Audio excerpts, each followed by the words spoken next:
Adventures in Research.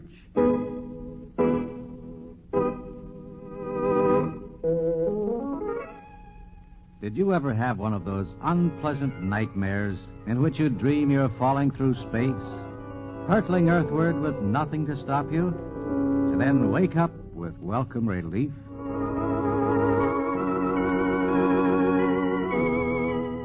The fear of falling is one of mankind's few really basic phobias.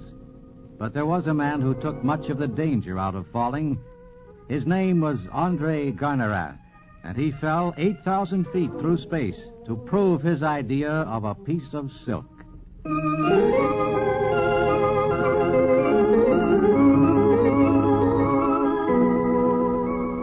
This is Paul Shannon bringing you another transcribed story of science produced as a public service in cooperation with the Westinghouse Research Laboratories. And today telling you the story of André Garnerin, the man who perfected the first parachute. The idea first came to him in his physician's office in the late 1700s. There, Andre. That should do it. If you're careful about not putting your weight on your ankle for a while. It feels much better, Doctor. How long do you think it will take my ankle to mend? Oh, now, not so fast, Andre. You have a nasty sprain there, and I suggest you keep to the ground for quite a while. But, Doctor, I intend to make a balloon ascension. Aha, as I suspected. You and those insane balloons. That's how you sprained your ankle in the first place. It was no one's fault but my own. If we had gotten rid of the ballast more quickly, we wouldn't have landed with such a jar. Ah, Andre, every time physicians find a new way to keep a man alive, man invents some new way to kill himself. If you had ever been up in a balloon, Doctor, you'd realize the wonder of it. You'd see why I feel so strongly about... Hey, now there's a thought. Why don't you take an ascent with me? The next time... Oh! Aha! What did I tell you about keeping the weight off that ankle? Thank you for the invitation, my friend, but I am not foolish enough to risk my neck. I have a higher regard for my life, not like some doctors I could mention. Who is that? Oh, that fool Lenormand. Have you heard of him? Lenormand? Dr. Lenormand? No, I do not believe... Well, I went to medical school with him. Even then, he was a dreamer.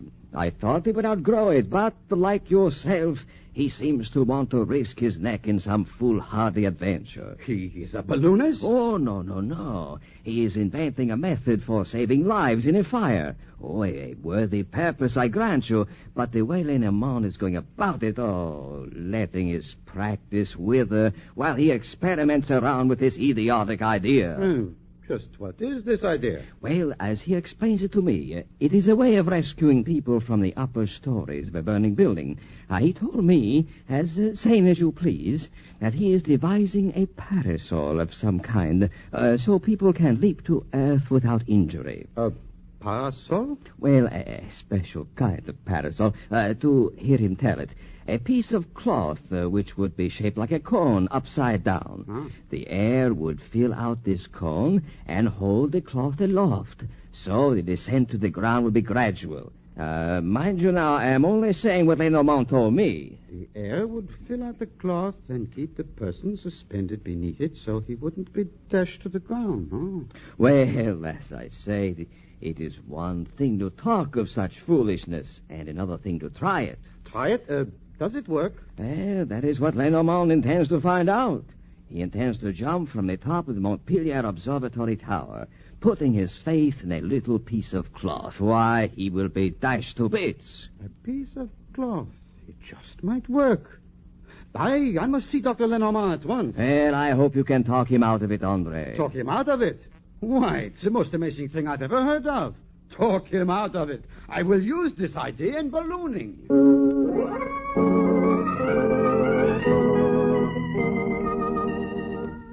André Garnerin saw in the idea a great aid for balloonists.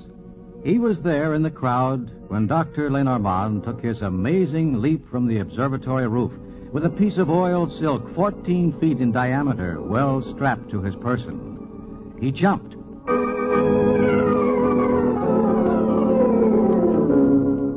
And, surprisingly enough, landed safely.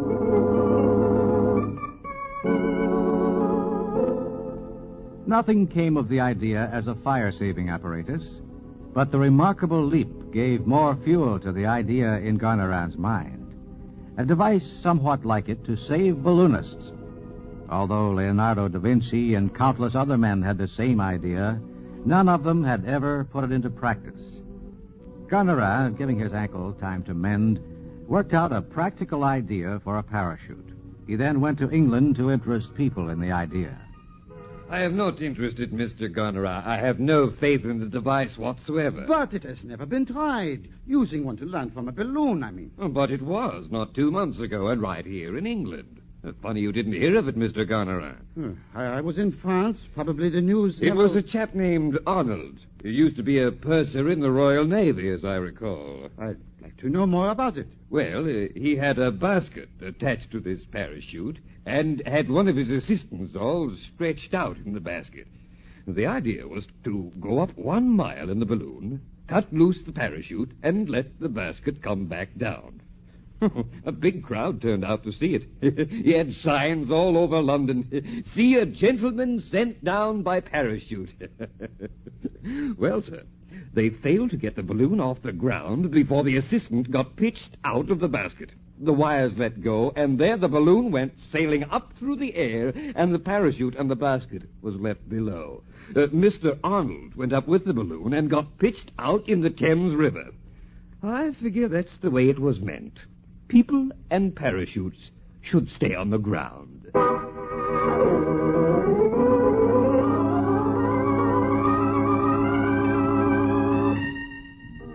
No one seemed very interested in another parachute, not after Arnold's failure. But André Garnerand was determined and went ahead with his plans. Pardon, you are Mr. Glodget, the tailor? I am. What can I do for you, sir? A new suit, perhaps? No suit. I'm interested in silk. Silk. The gentleman wants a shirt. No. You're wise to come to Glodget, sir. You're from France, I see, yeah? You'll not find anywhere in your country such a tailor as myself. But... Now, if I can ascertain the size... I want 870 square feet of silk. Yes, sir, 870... What? 870 square feet? It is not for a shirt. I want you to sew a parachute. But I never... Well, I mean, what is it? You have to do it exactly as I say. You will be well paid for your pains. Now, first, I will need 870 square feet of silk. Now, this is to be cut according to...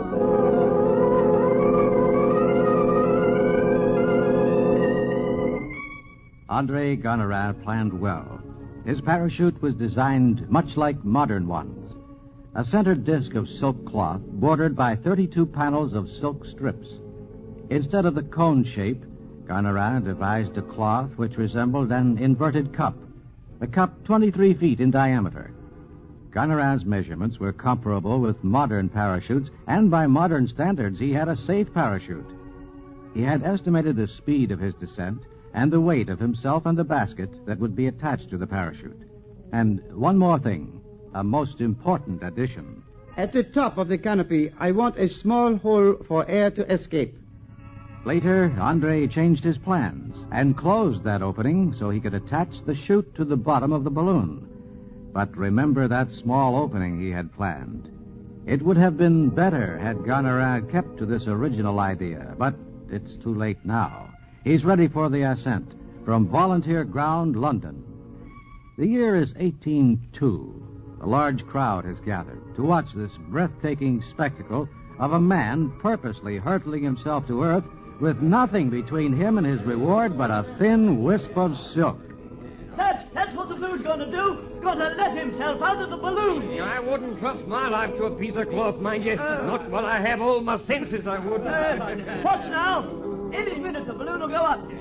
He'll start as soon as they get that fool parachute put on the bottom of it. There we go. That's the parachute hanging down from the bottom of the balloon. There, you see it? You see it? We'd better say a prayer for the poor blighter. As André Garnerand sails toward the clouds, the crowd seems to grow quiet. From the balloon, André can see the vast meadows and open spaces ranging below him.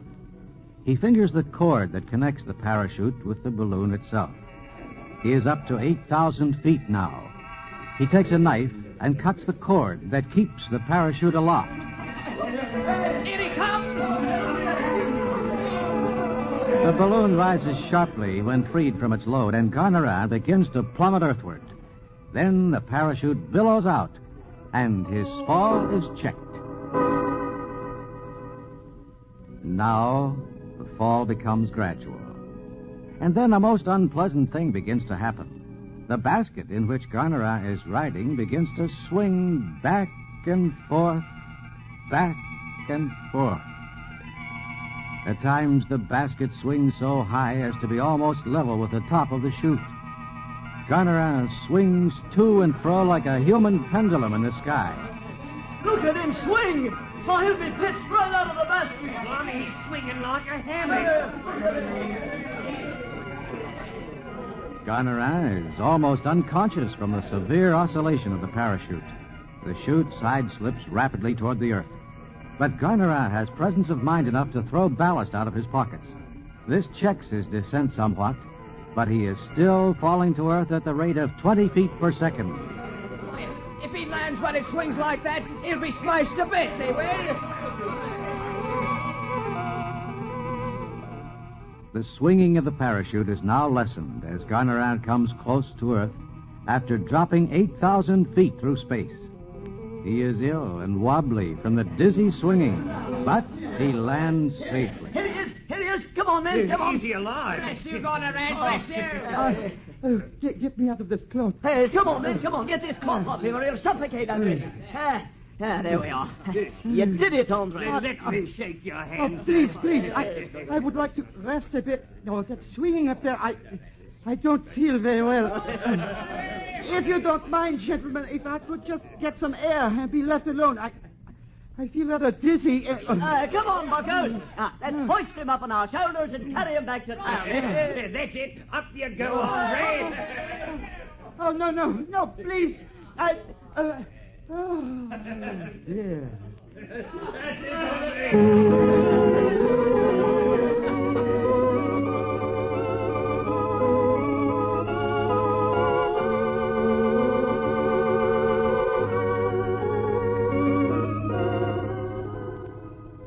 And so Garnerin rode through space on a silken parachute, the first man to leap from a balloon and fall 8,000 feet through space and suffer no harm. The swinging of the parachute was caused mainly by the lack of an air vent to let the excess air escape through the top of the chute. Oddly enough, it was an idea which Garnerin had abandoned and which nearly cost him his life. But the air vent was soon restored, and man, having conquered the skies, now conquered the journey back to Earth. Thanks to Andre Garnerin, who rode through space on a piece of silk in his Adventure in Research.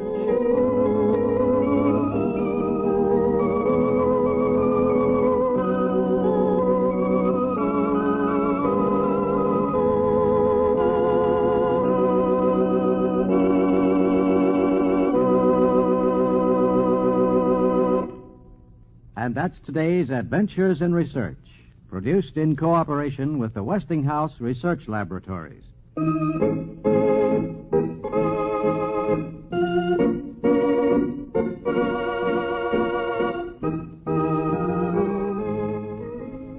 These programs are broadcast to Armed Forces personnel overseas through the facilities of the Armed Forces Radio Service.